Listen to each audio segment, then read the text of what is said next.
स्वागत है आपका अपने चैनल द स्मार्ट ज्ञान अड्डा में। जी हाँ फ्रेंड, अभी अभी आदरणीय बंशीधर ब्रजवासी जो शिक्षक नेता है, इन्होंने के पाठक के खिलाफ मोर्चा खोला भी क्यों न जाए, क्योंकि मानव अधिकारों का हनन किया जा रहा है, शिक्षकों को बोलने से रोका जा रहा है और शिक्षकों को डंडे के द्वारा जो है उनको गाइड किया जा रहा है अपर सचिव मुख्य सचिव के पाठक के द्वारा। तो सीधे लिए चलेंगे आपको अगले स्लाइड पर और दिखाएंगे कि क्या कुछ जो है यहाँ पर बातें कही गई है। के पाठक के खिलाफ जो 900 करोड़ प्लस का घोटाला बताया जा रहा है, जो कि के पाठक के द्वारा किया गया है, विभिन्न अधिकारियों की संलिप्तता है और इसके लिए अपनी जान की बाजी भी लगाने के लिए तैयार है बंशीधर ब्रजवासी। और बिल्कुल सारा शिक्षक समाज ये बात देख रहा है, लगातार जो है ज्यादतियाँ की जा रही है, हिटलरशाही की जा रही है और सभी शिक्षक जो है बिल्कुल बेबस इसको सहने के लिए तैयार है। लेकिन इसका बीड़ा उठाया है बंशीधर ब्रजवासी ने और उन्होंने प्रहार किया है और अब ये प्रहार काफ़ी मजबूत है और यदि इसमें चौथे स्तंभ मीडिया का साथ मिलता है तो के पाठक का बचना बिल्कुल मुश्किल हो जाएगा।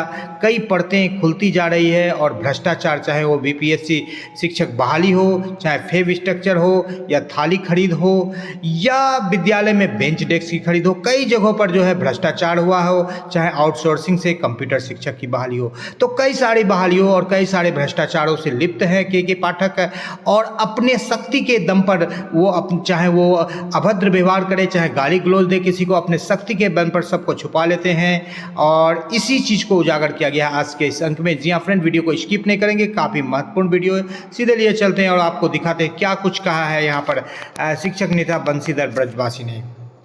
विभाग डर, भय और आतंक के साए में चल रहा है और शिक्षा विभाग को इन लोगों ने शिक्षकों को जिस तरीके से बंदर को मदारी डंडे से हरकाता है और नचाता है, उसी तरीके से शिक्षकों को डंडे के बल पर नचा करके और इसकी आड़ में बहुत बड़ा घोटाला करने का जो काम किया जा रहा है और विरोध करने पर सख्त कार्रवाई की जा रही है, एफआईआर किया जा रहा है और डिसमिस किया जा रहा है। इसी का पर्दाफाश करने के लिए हमने प्रेस कॉन्फ्रेंस बुलाया है और हमें आपको बताना चाहते हैं कि पूरे राज्य के अंदर पिछले दिनों जो पैसे आए हैं शिक्षा विभाग में और इसका किस तरह से बंदर बांट हो रहा है और कितना घोटाला हो रहा है।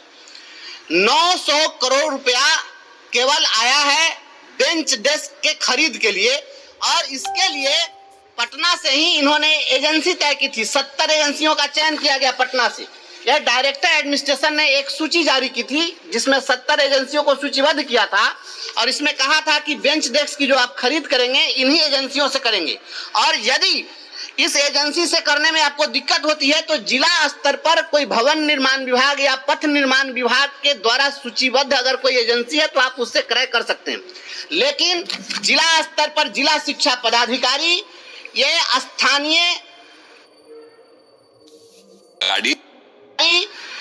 स्थानीय ठेकेदारों को लेकर, स्थानीय कुछ फर्जी संवेदकों को लेकर और इन्होंने पूरा पैसा निकाल लिया। लगभग 900 करोड़ रुपए में से 36 करोड़ 21 लाख रुपया केवल मुजफ्फरपुर को मिला था, वो पूरा पैसा निकाल लिया गया और अभी तक सारे स्कूलों में बेंच डेस्क नहीं पहुंचा है, प्रधानाध्यापकों को पता भी नहीं है और पैसे की निकासी हो गई है। स्थिति यह है कि पैसे की निकासी हो गई और बेंच डेस्क की आपूर्ति अब की जा रही है या भविष्य में यह प्रेस कॉन्फ्रेंस की जानकारी मिलने के बाद वो लोग भय से किसी प्रकार से करेंगे, साक्ष्य मिटाने का प्रयास किया जाएगा।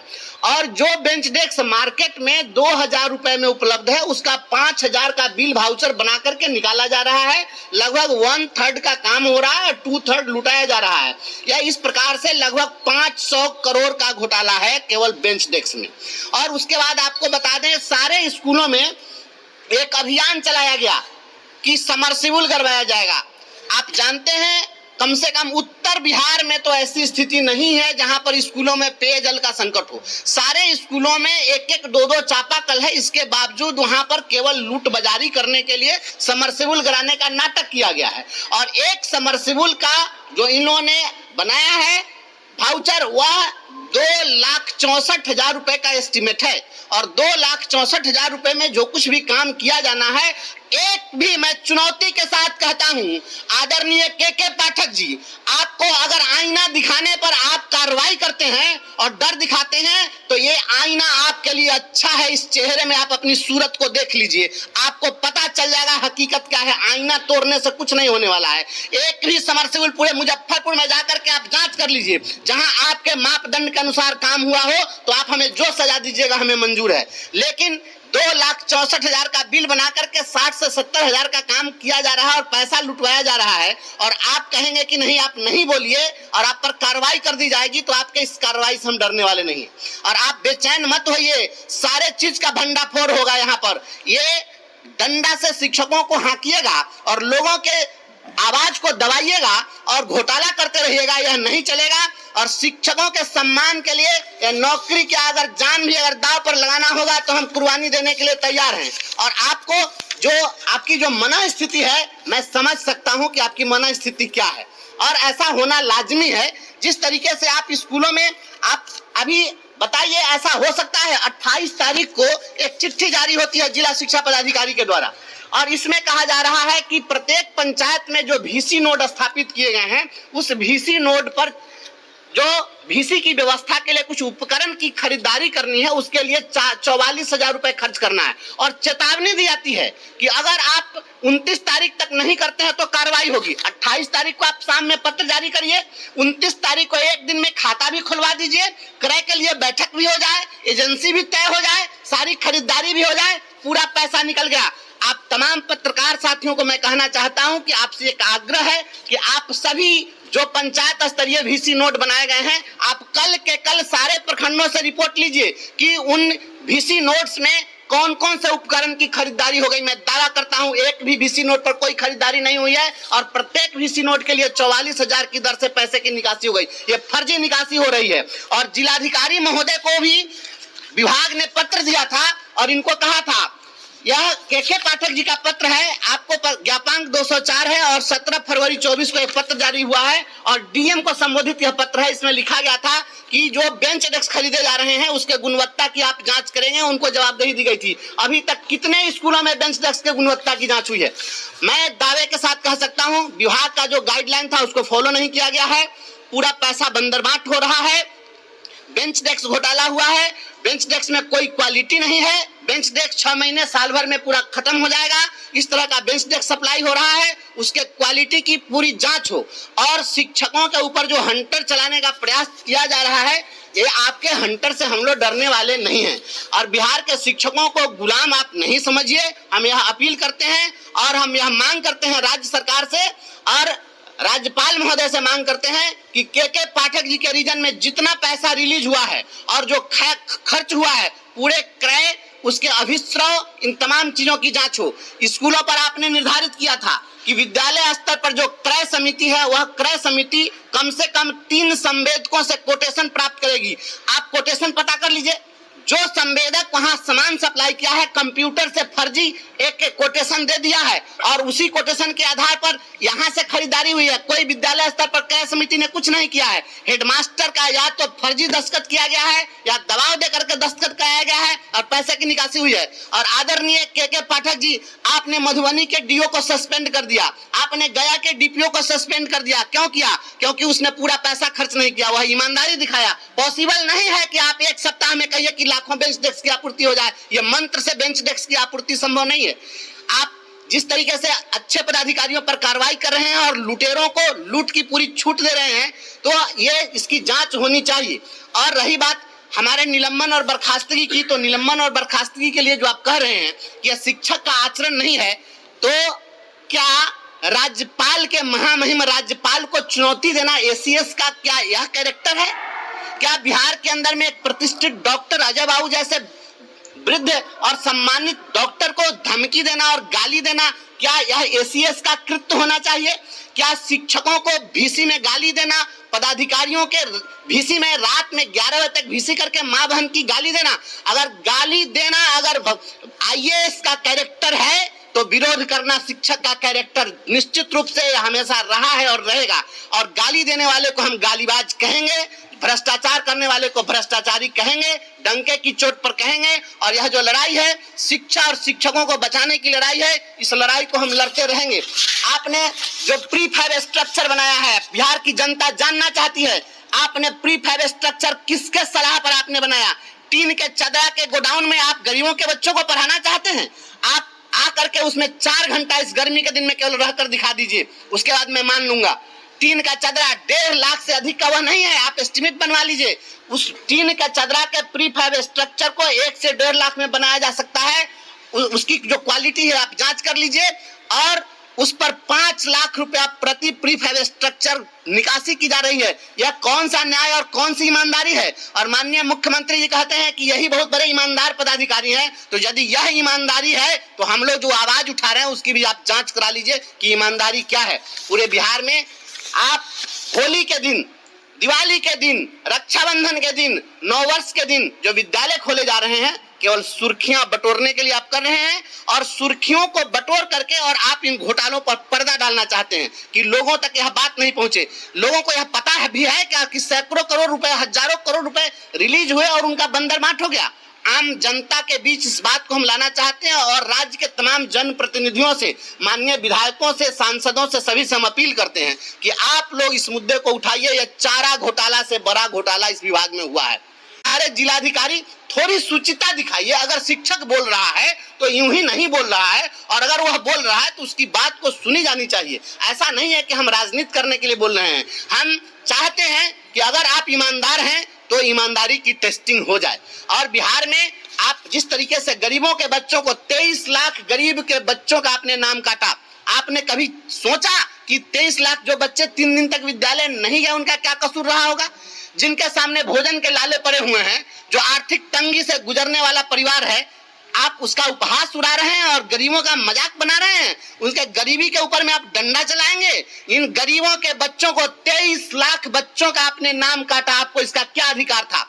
आप कहेंगे कि हम नहीं बोले, हम बोलेंगे। हम गरीबों के पक्ष में खड़े हैं, अपने बच्चों के पक्ष में खड़े हैं। रोटी के सवाल पर जो जूझ रहे हैं उनको आप किताबी ज्ञान दे करके और उनके विद्यालय में 100% उपस्थिति सुनिश्चित कराने की जो आप बात कर रहे हैं, यह बेईमानी है। आपको व्यवहारिक ज्ञान नहीं है। व्यवहारिक बात को आप समझिए। और आपने संघ संगठनों पर प्रतिबंध लगा दिया। बबीता चौरसिया के मामले में हाईकोर्ट ने क्या टिप्पणी की? हाईकोर्ट ने कहा कि शिक्षा विभाग के अधिकारी जो हैं वो मानसिक दिवालिया हैं। उसने कहा है कि ये जो पदाधिकारी हैं ये सनकी भरा आदेश जारी किया। आप पढ़ लीजिए उसमें क्या लिखा हुआ है। आप ये सनकी पाना से विभाग नहीं चलेगा और ये सनक से नहीं चलेगा। शिक्षकों की मानसिक हालत क्या हो गई है? पहले विद्यालय में जो शिक्षक होते थे, शिक्षक का ध्यान अपने क्लास में बच्चों पर होता था और ब्लैक बोर्ड पर होता था। आज शिक्षकों का ध्यान स्कूल के गेट पर होता है कि कौन सा हिंसक पशु विद्यालय में आ जाएगा, कौन सा निरीक्षक पदाधिकारी के आड़ में कौन फर्जी और कौन असली और कौन लुटेरा और कौन कैसा पदाधिकारी आ जाएगा। जो ध्यान ब्लैक बोर्ड पर होना चाहिए स्कूलों के गेट पर चला गया है। सारे शिक्षक दहशत में हैं। लिपिक को आप 9-9 बजे 10-10 बजे तक काम करा रहे हैं। आप अभी कह रहे हैं कि मार्च लूट, बहुत काम करना है, मार्च में पैसे की निकासी करनी है, इसके लिए रात दिन हम क्लर्क से काम कराएंगे। क्लर्क का काम क्या था? आज ऐसी नौबत क्यों आई? क्लर्क का काम था ऑफिस का काम निपटाना, आपने उसको स्कूलों के निरीक्षण में लगा दिया। स्कूल के निरीक्षण में जब क्लर्क जाएगा तो आप उसे रात में काम कराइएगा? उसको, उसकी ड्यूटी यही थी। आप इस तरीके से नहीं करिए। बेतिया में आपने देखा है, वहां पर शिक्षिका रात में स्कूल में रात बिताने के लिए मजबूर हुई है। शिक्षकों की मानसिक स्थिति खराब हो गई है। आप बिहार में मानवाधिकार वाले जो लोग हैं वो कहाँ सोए हुए हैं? मानवाधिकार के लोग आगे आए। मानवाधिकार का हनन हो रहा है। होली के दिन आप देखे हैं एक शिक्षक के आंख पर जख्म हुआ है। आप देखें एक शिक्षक का कपार फाड़ा गया है। सैकड़ों जगह शिक्षकों के कुर्ते फाड़े गए हैं। आप पर्व त्योहार पर लोगों के धार्मिक स्वतंत्रता पर हमला कर रहे हैं, शिक्षकों के डिग्निटी पर हमला कर रहे हैं। इसके खिलाफ हमारी लड़ाई जारी रहेगी और प्रेस कॉन्फ्रेंस के माध्यम से हम जिला प्रशासन से और राज्य सरकार से मांग करते हैं, पूरे घोटाले की, सैकड़ों करोड़ के घोटाले की, चाहे वह बेंच डेस्क घोटाला हो, समरसेबुल घोटाला हो, प्रीफैब स्ट्रक्चर घोटाला हो, थाली घोटाला हो, ड्रेस घोटाला हो, जो भी योजना चल रही है सारी योजनाओं में मरम्मती के नाम पर घोटाला हो, इसकी पूरी जांच हो। और जिलाधिकारी मुजफ्फरपुर से मैं मांग करता हूं कि आप जितना भी भाउचर है सारे भाउचर को अविलंब शिक्षा विभाग से जब्त करिए और जब्त करके उसकी तहकीकात कर लीजिए कि किस डेट में बिल भाउचर पास हुआ है, सामान किस डेट में स्कूल में पहुंचाया गया है, समरसीबुल का भाउचर अभी तक अगर पास हो गया तो फिर वहां पर काम क्यों नहीं हुआ। 290 फीट गाड़ना था बोरिंग, वहां 200 फीट गाड़ करके और पैसा निकाल लिया गया। लोकल कंपनी का यहाँ पर सारा सामान लगाया गया। मेरे स्कूल में ठेकेदार ने सामान गिरा दिया था और जब मैंने कहा कि इस तरह के घटिया सामान से काम नहीं हुआ तो पूरा पाइप उठाकर लेकर के चला गया। इस तरीके से काम हो रहा है। जांच करा लीजिए, पूरा घोटाला है। इस घोटाला के खिलाफ हमारी लड़ाई है, हम लड़ते रहेंगे इसके लिए। और शिक्षकों के आपने मुख्यमंत्री को चुनौती दिया, माननीय मुख्यमंत्री ने सदन के अंदर कहा कि 10 बजे से 4 बजे तक विद्यालय चलेगा। आपने कहा कि अब 8:30 बजे से स्कूल चलेगा। 8:30 बजे स्कूल का आप मुख्यमंत्री को चुनौती दे रहे हैं, ये विधायिका के शक्ति में हस्तक्षेप कर रहे हैं और आप चुनौती दे करके, क्या एसीएस की यही जिम्मेवारी है? एक एसीएस अगर मुख्यमंत्री को चुनौती दे, गवर्नर के कार्यों में हस्तक्षेप करे, शिक्षक क्यों नहीं हस्तक्षेप करेगा? आपके घोटाला में हस्तक्षेप करेंगे, सशक्त हस्तक्षेप करेंगे और जरूरत पड़ेगी तो हम इस मामले को हाई कोर्ट से लेकर सुप्रीम कोर्ट तक लेकर के जाएंगे, लड़ेंगे। शिक्षा और शिक्षकों को बचाने की मुहिम जारी रहेगी। फिलहाल जो मामले की जांच, तो इस तरह से आपने देखा कि के पाठक के खिलाफ बंसीधर ब्रजवासी ने बिल्कुल पूरी तरह से मोर्चा खोल दिया है और सभी पहलुओं को रखा है। सबसे बड़ा जो बात यहाँ पर निकल करके आ रहा है, 23 लाख बच्चों का नाम काटना, जिसमें 4 से 5 लाख बच्चे दोहरे नामांकन वाले हैं। शेष बच्चों को शिक्षा के अधिकार से जो है वंचित कर दिया गया है। अन्य घोटाले तो आर्थिक रूप से है, लेकिन लगभग 19-20 लाख बच्चों को शिक्षा के अधिकार से वंचित कर देना, उनके नाम को काट देना, ये कहीं से भी क्षम्य नहीं है। इसके लिए बिल्कुल कोई भी पदाधिकारी हो, उनको कहीं से भी गरीब के बच्चे चूँकि जो सरकारी विद्यालय में पढ़ती है वो क्षमा के योग्य नहीं है। जी हाँ फ्रेंड, द स्मार्ट ज्ञान अड्डा आपके उज्जवल भविष्य की कामना करता है। वीडियो पसंद आ रहा है तो लाइक कर दे, चैनल पर नए हैं या अब तक सब्सक्राइब नहीं किया तो सब्सक्राइब कर लें।